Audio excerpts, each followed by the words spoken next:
नमस्कार प्रिय दर्शकों, एक बार फिर आपका स्वागत है हमारे YouTube चैनल प्राचीन ज्ञान सच्चा ज्ञान में। प्रिय दर्शकों, आज फिर नया वीडियो नई जानकारी लेकर हम हाजिर हुए हैं। दर्शकों, आज की कहानी बड़ी मोटिवेशनल है और बड़ी प्रेरणादायक है। दर्शकों, ये कहानी सुआ और सारो की कहानी है। प्रिय दर्शकों, ये बुंदेलखंड की लोक कथा है, केतकी के फूल की लोक कथा है। दर्शकों, इस कहानी को सुनने के बाद ऐसा कहा जाता है कि जिस घर में इस कहानी को सुनी जाती है उस घर के सभी विकार दूर हो जाते हैं, उस घर में कोई भी गरीब नहीं रहता है। प्रिय दर्शकों, आज की कहानी शिक्षाप्रद कहानी है, मोटिवेशनल कहानी है। जो लोग अपने जीवन में कुछ नहीं कर सके, पैदा भी गरीबी में हुए हैं और मरने भी गरीबी में जा रहे हैं, ऐसे लोग आज की इस कथा को पूरा सुने। दर्शकों, हम ऐसी आशा करते हैं कि आज की इस कथा को सुनने के बाद आप आपके जीवन में कभी गरीब नहीं रहोगे। आपका भाग्य उदय बहुत जल्द होगा और आपका जीवन सुखमय होगा। शुरू करते हैं दर्शकों आज की ये प्यारी सी पावन पवित्र कहानी। प्रिय दर्शकों, एक बार किसी राजा की रानी स्नान करके धूप में बैठे अपने बाल सुखा रही थी। दर्शकों, उसी समय सपरना की छत पर बैठे दो पक्षी सुआ और सारो आपस में बातचीत कर रहे थे। रानी दोनों पक्षियों की बातें बड़े ध्यान से सुन रही थी। सुआ बोला कि अरे सारो, तुम्हारे सिर से बहुत सुगंध आ रही है। क्या आज तुमने कोई बढ़िया परफ्यूम लगाया है, कोई तेल डाल कर आई हो?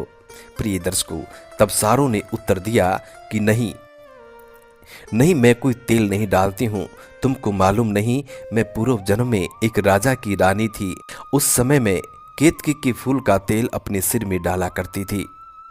केतकी के फूलों की खुशबू बहुत दिनों तक रहती है। उस समय की वो सुगंध अभी तक मेरे बालों में बनी हुई है। प्रिय दर्शकों, सारो की बात सुनते ही रानी बाल सुखाना भूल गई। अब वो रानी अपने बालों को बांधकर सिग्गर खड़ी हो गई और मन ही मन कहने लगी कि मैं भी एक राजा की रानी हूं, मैं भी केतकी के क्यों न उनका तेल अपने सिर में डाला करूं। प्रिय दर्शकों, उसी वक्त रानी राजा के पास पहुंची और राजा से कहने लगी कि मुझे भी केतकी के फूल मंगवा दो। आज से मैं केतकी के फूलों का तेल सिर में डाला करूंगी। प्रिय दर्शकों, राजा ने जवाब दिया कि रानी साहिबा, केतकी के फूल बड़े आसानी से नहीं मिलते हैं, खोज करके मंगवा दूंगा। प्रिय दर्शकों, अब रानी हट पकड़ गई, कहने लगी कि जब तक केतकी के फूल नहीं आ जाएंगे मैं भोजन नहीं करूंगी और राजसी कपड़े नहीं पहनूंगी, फल फूल खाकर और सादे कपड़े पहनकर रहूंगी। राजा ने शीघ्र ही केतकी के फूल मंगवाने के लिए आदेश जारी किया और राजा ये प्रतिज्ञा करता है कि मैं केतकी के फूल जरूर मंगवा के रहूंगा। प्रिय दर्शकों, अब उस राजा ने अपनी राजधानी में पूरे राज्य में ये ढोंडी पिटवा दी कि जो कोई भी केतकी के फूल ला कर देगा या फिर केतकी के पौधे का पता बताएगा, उसे 5000 मोहरे इनाम दी जाएंगी।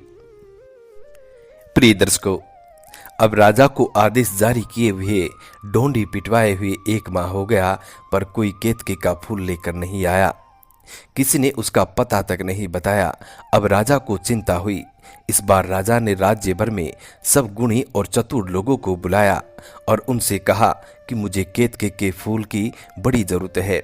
जो उन्हें लाकर के देगा मैं उसे 10,000 मोहरे इनाम दूंगा और साथ ही उसका उपकार भी मानूंगा। जो कोई भी बंदा इस काम को करने का साहस रखता हो, वह मेज पर सोने के थाल में रखे 5 पान के बीड़े को उठा ले। राजा की बात सुनकर सभा में सन्नाटा छा गया। प्रिय दर्शकों, सब एक दूसरे के मुंह की ओर ताकने लगे। कुछ समय ये देखकर राजा ने फिर कहा कि बड़ी लज्जा की बात है, क्या मेरे राज्य में एक भी ऐसा कोई बहादुर आदमी नहीं है जो केतकी के फूल ला कर दे सके? राजा और कहता है कि क्या सभी लोग आलसी हो गए हैं? प्रिय दर्शकों, राजा की ये चुभती हुई बात सुनकर एक बहेलिया का पुत्र उठा और उसने राजा की मेज के पास जाकर पान का बीड़ा उठा लिया बोला, महाराज, मैं केतकी के फूल लेने जाता हूँ। या तो मैं फूल लेकर आऊंगा या फिर जन्म भर आपको अपना मुख नहीं दिखाऊंगा। प्रिय दर्शकों, बहेलिया का इस बहादुरी वाले काम को देखकर राजा ने उसकी सराहना करके कहा कि शाबाश वीर, तूने इस राजा की लाज रख ली। परमेश्वर तुम्हें मेरे काम में सफलता दे। प्रिय दर्शकों, उसके बाद राजा के जी में आया कि उसने बहेलिये के लड़के को राजमहल में आवश्यक सामान और रास्ते के खर्च लेने की आज्ञा दी। राजा की आज्ञा लेने के बाद अब वो बहेलिया का लड़का राजा के अस्तबल से एक उत्तम अबलख घोड़ी ले आया। फिर उसने घोड़ी का सब साजबाज भी लिया और उस घोड़ी के माथे पर सुनहली पान का डठूला लगाया, गले में कंठा पहनाया, पीठ पर सुनहली जीन डाली और उसके ऊपर से तारकसी के काम का पश्मीने का तरु डाला। बढ़िया तंग और चांदी की रकाब और मोतीचूर जड़ी लगाम लगाई। रेशम का जेरबंद कान और माथे पर जड़ाऊ कनगिया लटकाई। प्रिय दर्शकों, मोतियों की लड़ी लगी, अमेठी पिचेटी दुमची लगाई। प्रिय दर्शकों, इस तरह घोड़ी को अच्छी तरह सजाकर उस पर सवार हो गया। अब सवार का ठाठ भी सुनो। दर्शकों, बहेलिये का लड़का भरपूर जवान था। देखने में वे शेर का सा बच्चा दिखता था। उसका शरीर गोरा और चेहरा गुलाब के फूल के समान खिला हुआ था और वो अपने सिर पर जरी का मंडिल बांधे और कीम खाब का अंगरखा और मिस्रू का पैजामा पहने, कमर में चंदेरी का बना रेशमी जरी का फेंटा बांधे जिसमें नक्काशी का काम का चांदी की मूठ लगा, पेश कब्ज खुला हुआ था और बगल में कमर में मलमखी म्यान में तेगा लटक रहा था।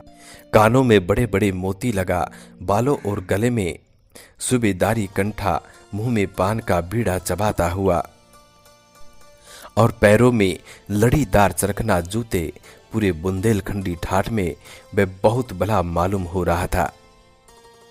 प्रिय दर्शकों, इस तरह वे अलबेली घोड़ी पर सवार होकर कभी कदम, कभी दुल्की, कभी रोहल, कभी सगाम, कभी सरपट चाल चलता हुआ मजे के साथ चला जा रहा था।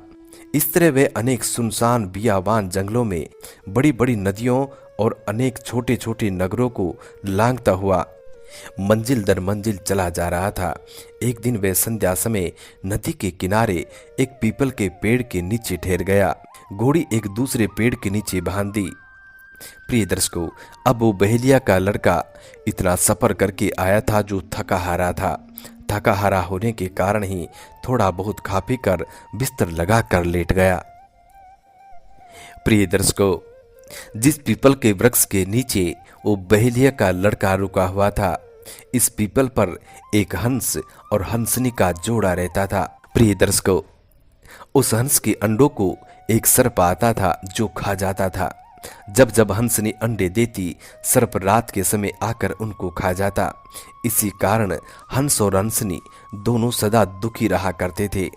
इस बार हंसनी ने फिर से अंडे दिए थे। रात के समय हंस हंसनी दोनों मोती चुगने मानसरोवर में जाया करते थे।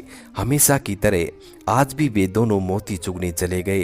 रात के समय जब वो सर्प आया तो बहेलिया के बिस्तर से पेड़ पर चढ़ने लगा। प्रिय दर्शकों, तब उस बहेलिये की निगाह उस सर्प पर गई। उसने झट अपने बगल में से तेगा यानी तलवार निकालकर उस सर्प का सिर काट लिया। फिर उसकी लाश को कुछ दूर डाल के नीचे ढककर निश्चित होकर सो गया।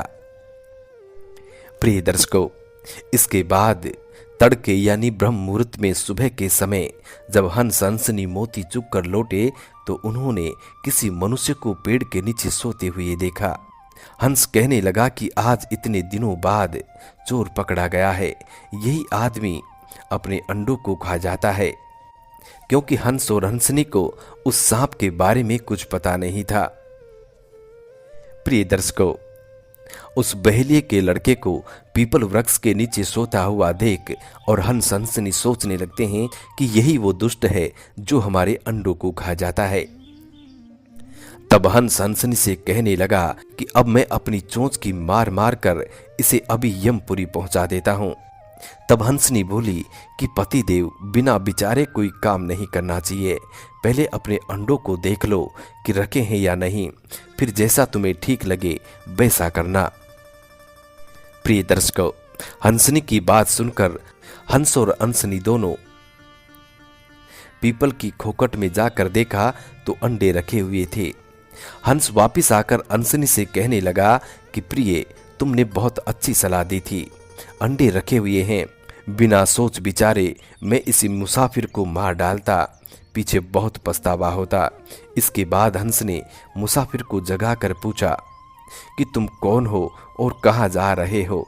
प्रिय दर्शकों, तब उस बहेलिये ने अपना परिचय दिया और कहा कि मैं बुंदेलखंड राज्य का नागरिक हूँ और मैं केतकी के फूल लेने जा रहा हूँ। कल रात को एक सर्प इस पेड़ पर चढ़ रहा था, मैंने उसको मारकर ढाल के नीचे ढक दिया है। सर्प को देखकर हंस समझ गया कि यही वो दुष्ट है जो मेरे अंडे को खा जाया करता था। प्रिय दर्शकों, उस सर्प के मर जाने के बाद हंस हंसनी बहुत खुश हुए। प्रिय दर्शकों, हंस और हंसनी ने उपकार करने वाले इस बहेलिये के लड़के के साथ उपकार का बदला चुकाने के लिए अपनी लड़की हंस कुमारी का विवाह उस बहेलिये के लड़के के साथ कर दिया। उनका विवाह संपन्न हो जाता है। अब वो बहेलिये का लड़का अपनी पत्नी हंस कुमारी को वहीं छोड़ और बहेलिया केतकी की खोज में आगे बढ़ जाता है।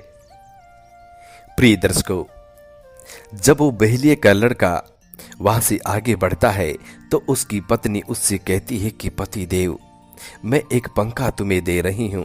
ये पंखा बहुत गुणकारी है और बहुत चमत्कारी है, इसको अपने साथ रखना, ये रास्ते में तुम्हारी मदद करेगा। और कहती है कि पति देव, इस पंखे में ये गुण है कि जिसे ये पंखा दिखाओगे उसकी सब बीमारियां तुरंत मिट जाएगी और वो चंगा हो जाएगा। प्रिय दर्शकों, इसके बाद अब बहेलिये का पुत्र घोड़ी पर सवार होकर आगे बढ़ चला। चलते चलते वह कुछ दिनों में एक राजा के नगर में पहुंचा।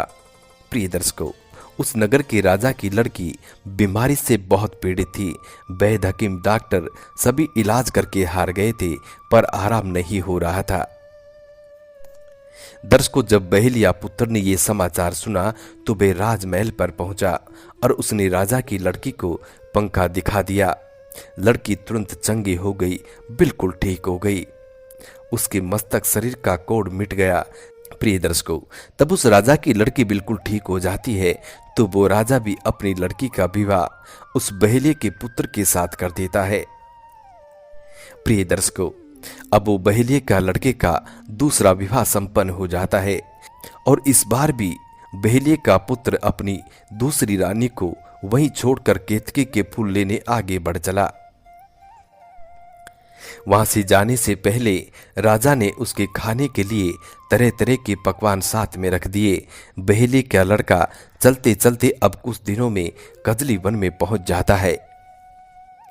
प्रिय दर्शकों, जब बहेलिये का लड़का कजली वन में पहुंचता है तो कजली वन का राजा बहुत से हाथियों के साथ शिकार खेलने के लिए वन में जा रहा था। एक बहुत बड़े विशाल सफेद हाथी पर राजा बैठा हुआ था।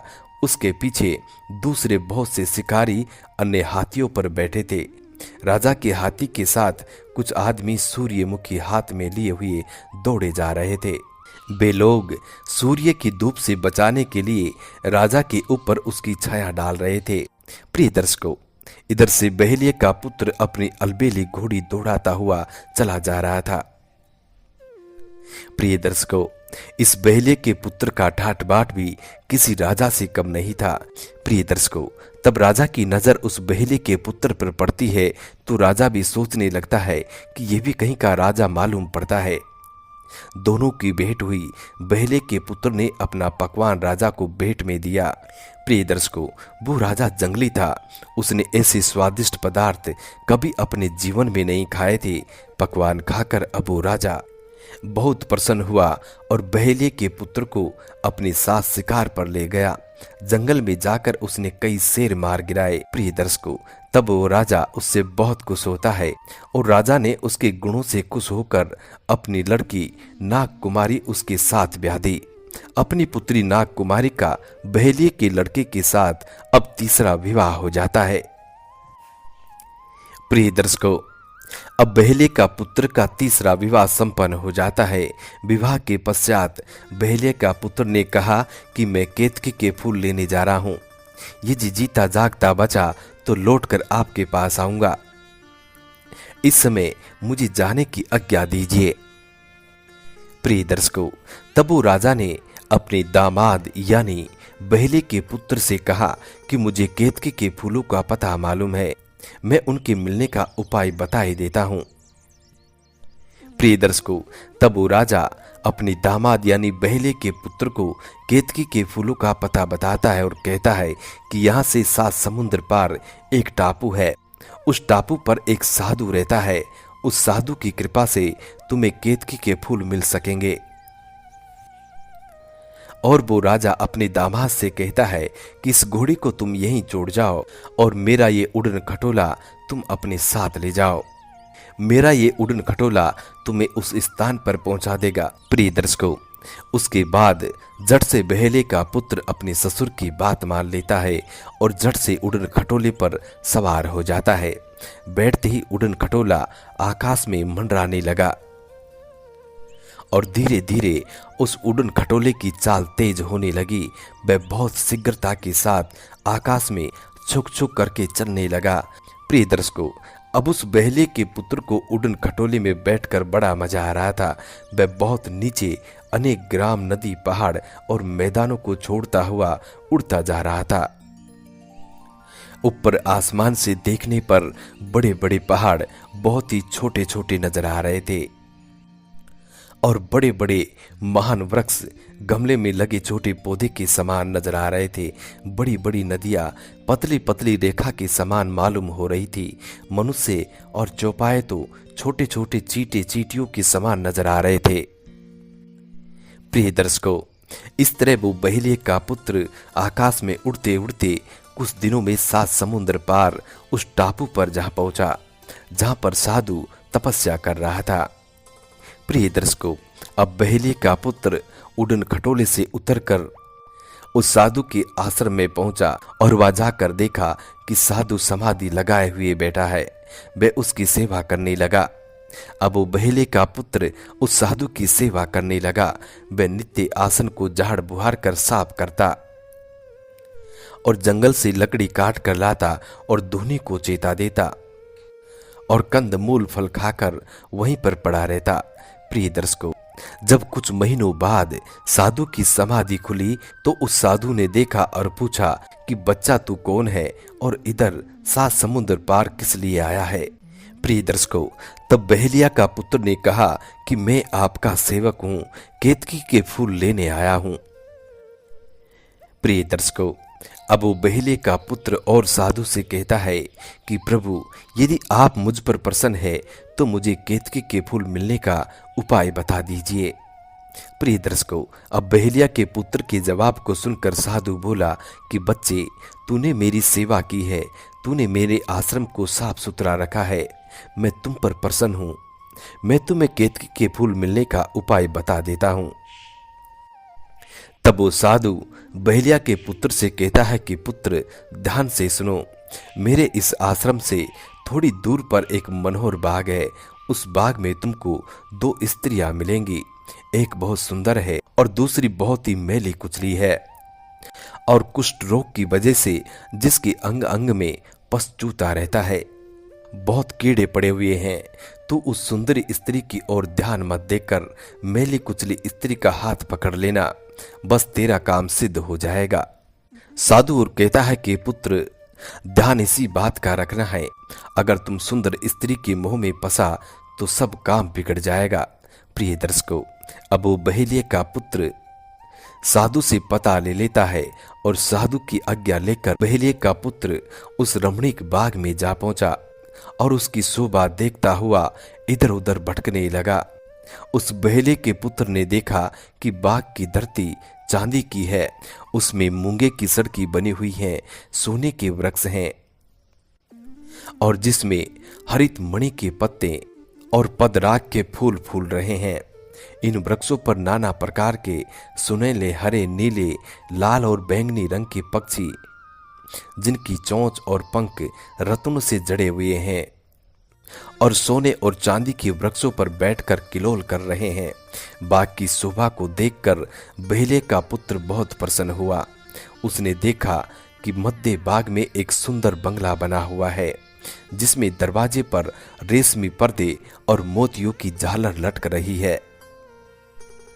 और वो बेहले का पुत्र देखता है कि बगल में मध्य स्वर्ण के सिंहासन पर एक अत्यंत रुग्णता सर्प बैठा बैठा वीणा बजा रहा है।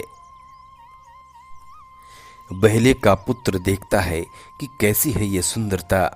बाल बाल मोती गुहे सोले संगार किए, 12 आभूषण पहने, सुरमा सिंदूर लगाए, गज मोतियों की मांग भरे, केसर कस्तूरी का लेप करे, पान खाए, इत्र लगाए और लौंग इलायची का बटवा कमरे में खोसे हैं।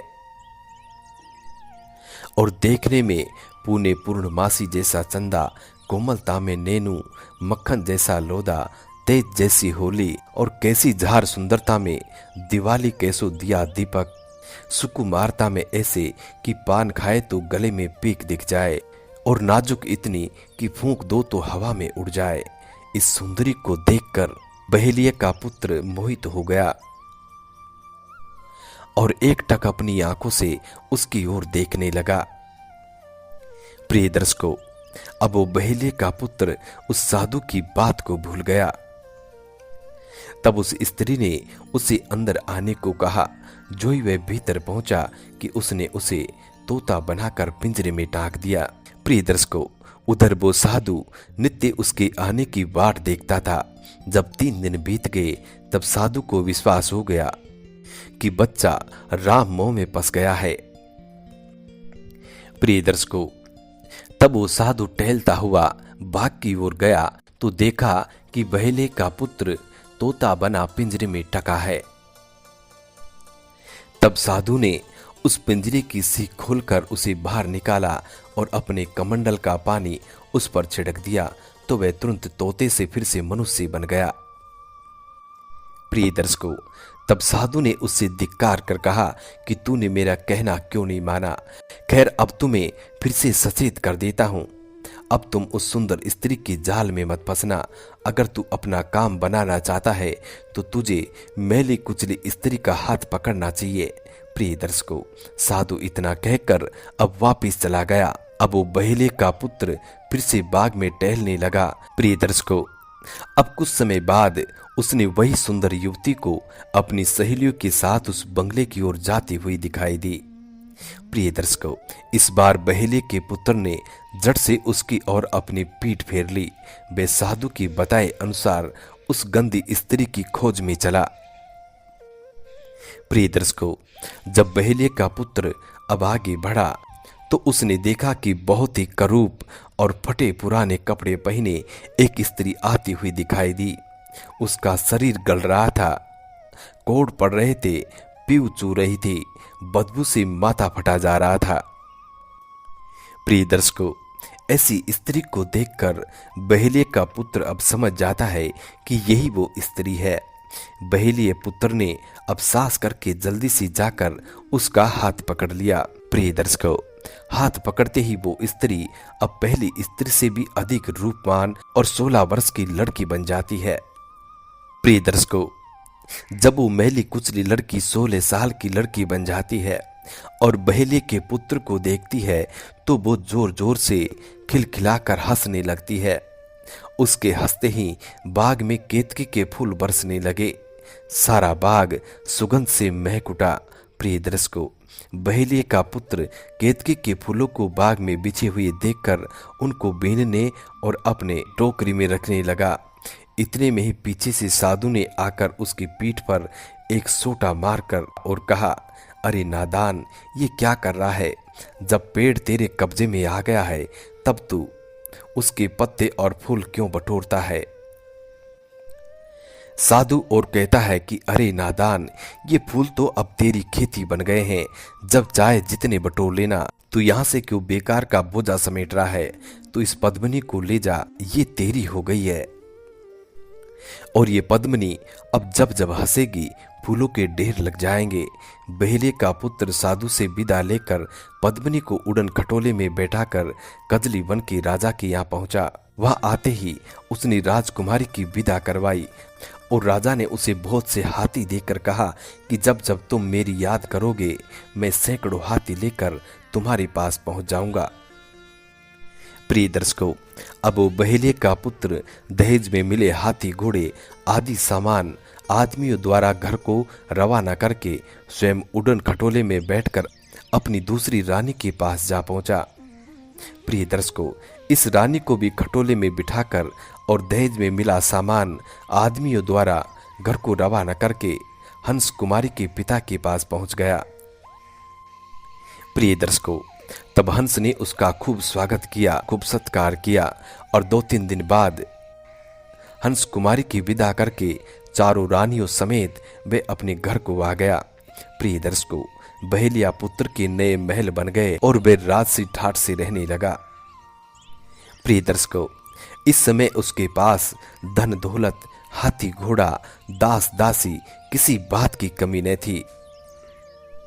प्रिय दर्शकों, उधर नाई ने राजा को खबर दी कि बहेलिये का लड़का आ गया है और वे साथ में बहुत सी धन दौलत और हाथी घोड़ा लेकर के आया है।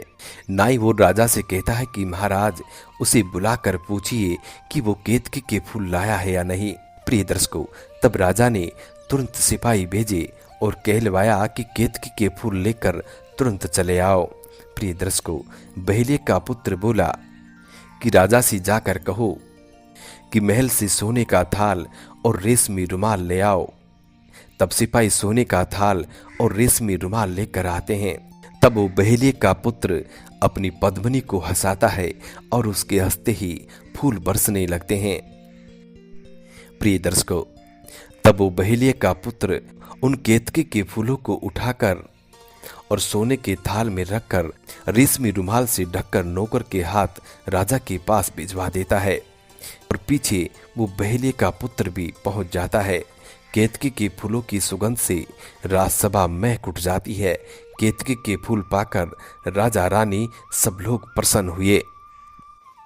प्रिय दर्शकों, रानी की मनोकामना पूर्ण हुई। वे केतकी के फूलों का तेल बनाकर अब सिर में डालने लगी। कहावत है कि पक्षियों में कौवा और आदमियों में नौवा यानी नाई बहुत चालाक हुआ करते हैं। प्रिय दर्शकों, अब वो जो नाई राजा के महल में काम करता था, यहाँ से आगे की कहानी हम अगले भाग में सुनाएंगे। हम उम्मीद करते हैं कि अगला भाग आप जरूर देखेंगे और आज की ये वीडियो आप लोगों को बेहद पसंद आई होगी। प्रिय दर्शकों, यहाँ से होता है नाई का प्रसंग शुरू। नाई के साथ आगे क्या होता है, बहेलिया नाई को किस तरीके से स्वर्ग लोक पहुँचा देता है। प्रिय दर्शकों, अगले भाग को देखना ना भूले। हम उम्मीद करते हैं कि वीडियो आपको पसंद आया होगा। जी नमस्कार, धन्यवाद।